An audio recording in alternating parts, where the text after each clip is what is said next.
નમસ્કાર, હું મનીષા ઠેસિયા. મારી યુટ્યુબ ચેનલ મોનીઝ મેગેઝીનમાં આપનું સ્વાગત છે. કોઈ પણ દર્દીને જ્યારે હાડકાની કોઈ ઇન્જરી થાય ત્યારે ત્યાંના ઓપરેશન સમયે હાડકાની જરૂર પડતી હોય છે અને તે સમયે ડોક્ટર દર્દીના જ શરીરમાંથી જ્યાં પણ વધારાનું હાડકું હોય છે ત્યાં ઓપરેશન કરી તે હાડકું કાઢી ઇન્જરીની જગ્યાએ આ હાડકું ફિટ કરતા હોય છે.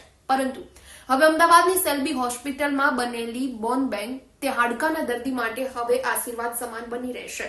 તેના બે કારણો છે. તે માત્ર ગુજરાતની જ નહીં પરંતુ પશ્ચિમ ભારતની પહેલી બોન બેંક છે અને આ પહેલા પણ ઘણી હોસ્પિટલમાં બોન બેંક આવેલી છે, જેમાં ટાટા મેમોરિયલ, એમ્સ કે પછી વેલ્લોર હોસ્પિટલનો સમાવેશ થાય છે. પણ આવી હોસ્પિટલો છે તે બહાર કોઈને હાડકા સપ્લાય નથી કરતી, પરંતુ અમદાવાદની સેલ્બી હોસ્પિટલમાં બનેલી બોન બેંકમાંથી કોઈ પણ ઓર્થોપેડિક ડોક્ટરને જ્યારે હાડકાની જરૂર હોય તો અહીંથી હાડકું મળી રહેશે.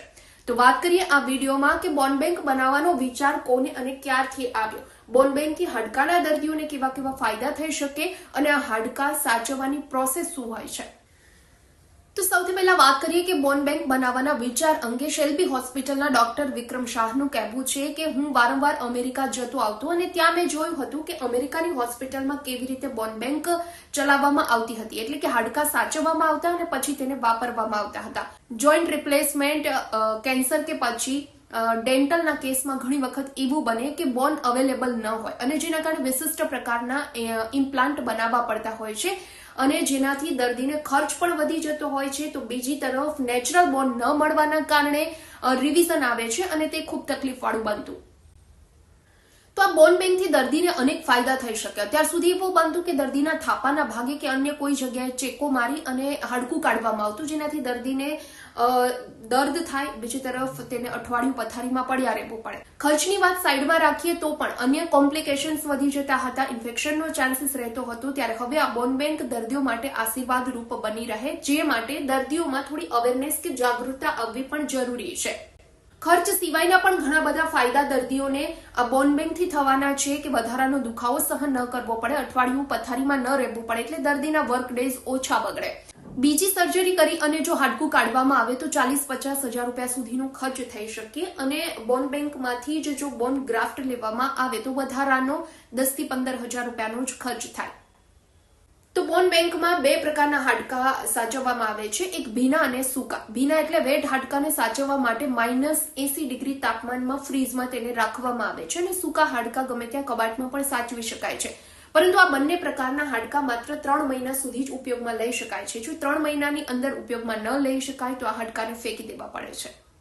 જો કોઈ દર્દીની ઓર્થોપેડિક સર્જરી કરવામાં આવે અને તેના શરીરમાંથી કોઈ હાડકું નીકળે તો ડોક્ટર સૌથી પહેલા બોન બેંકમાં હાડકું મોકલતા પહેલા દર્દીની સહમતિ લે છે, એટલે કે એના નામનું ફોર્મ ભરવામાં આવે છે, જેમાં તેની નામ, ઉંમર અને કયા ભાગનું હાડકું છે તે તમામ ડિટેલ્સ લખવામાં આવે છે અને ત્યારબાદ આ હાડકું બોન બેંકમાં જાય છે. પરંતુ સૌથી પહેલા તેને -60 ડિગ્રી વાળા કેબિનેટમાં રાખવામાં આવે છે અને આ હાડકું મોકલ્યા બાદ પણ ડોક્ટર આ દર્દીના બ્લડ સેમ્પલ લઈ અલગ અલગ પ્રકારના રિપોર્ટ કરે છે, જેથી કરી જાણી શકાય કે દર્દીના શરીરમાં કોઈ ઇન્ફેક્શન કે પછી કોઈ રોગ નથી ને, અને તો જ આ હાડકું બોન બેંકમાં સાચવવામાં આવે છે. તો ઓપરેશન થિયેટરમાંથી આવેલા હાડકામાં લોહી અને ટીસ્યુ હોય છે, એટલે સૌથી પહેલા હાડકાને સાફ કરવામાં આવે છે અને ત્યારબાદ તેને કટરની મદદથી જેટલું જોઈએ તે પ્રમાણે કટ કરવામાં આવે છે. કટ કર્યા બાદ તેને શેકર વોટર બાથ મશીનમાં મૂકવામાં આવે છે અને 3 કલાક સુધી હલાવવામાં આવે છે, જેથી તેમાં રહેલા તમામ કીટાણુ એટલે કે જમ્સ મરી જાય અને ત્યારબાદ તેની કેમિકલ પ્રોસેસ થાય છે. આ કેમિકલ પ્રોસેસ થયા બાદ તેને સ્ટરીલાઇઝ કરવામાં આવે છે. સ્ટરીલાઇઝ થયેલું હાડકું તરત જ પેકિંગમાં મોકલી દેવામાં આવે છે અને પેક થયા બાદ આ હાડકાને રેડિયેશન સેન્ટરમાં મોકલવામાં આવે છે, એટલે રેડિયેશન પ્રોસેસ થયા બાદ હાડકું વાપરવા લાયક બને છે. જ્યારે ઓપરેશન થિયેટરની અંદર કોઈ દર્દીને હાડકાની જરૂર પડે તો બોન બેંકમાંથી હાડકું વાપરતા પહેલા દર્દીની સહમતિ લેવામાં આવે છે અને તેનું પણ એક ફોર્મ ભરવામાં આવે છે અને ત્યારબાદ જ દર્દીમાં હાડકું ફિટ કરવામાં આવતું હોય છે. તો દરેક હાડકાના પેકિંગને એક નંબર આપેલો હોય છે અને આ પેકિંગ પર હાડકાનું વજન, તેનું માપ સાઇઝ અને આ હાડકું કયા ભાગનું છે, કોનું છે, કોના દ્વારા આપવામાં આવેલું છે, તમામ રેકોર્ડ કોમ્પ્યુટરમાં રાખવામાં આવેલો હોય છે અને મેડિકલ પ્રોટોકોલ અનુસાર આ રેકોર્ડ મેન્ટેન પણ કરવામાં આવતો હોય છે. માત્ર હાથ અને પગ સિવાય પણ હાડકાની જરૂર શરીરના અન્ય ભાગમાં પણ પડતી હોય છે. માનો કે કોઈ દર્દીને મોઢાનું કેન્સર હોય અને તેનું એક બાજુનું જડબું જો કાઢી નાખવામાં આવે તો માણસનો ચહેરો વિકૃત બની જતો હોય છે, એટલે આ ચહેરાનું સંતુલન જાળવવા માટે જડબામાં હાડકું ફિટ કરવામાં આવે છે અને આવા હાડકા બહારથી વેચાતી નથી મળતા અને જેને બોન બેંકમાંથી જ લેવા પડતા હોય છે.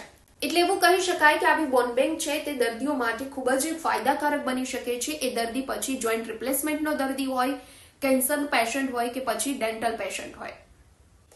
વિડીયો પસંદ આવ્યો હોય તો લાઇક એન્ડ શેર કરવાનું ભૂલશો નહીં અને હજુ સુધી મારી ચેનલ સબસ્ક્રાઇબ ન કરી હોય તો સૌથી પહેલા ચેનલને સબસ્ક્રાઇબ કરી લેશો. નેક્સ્ટ વિડીયોમાં જલ્દી મળીશું.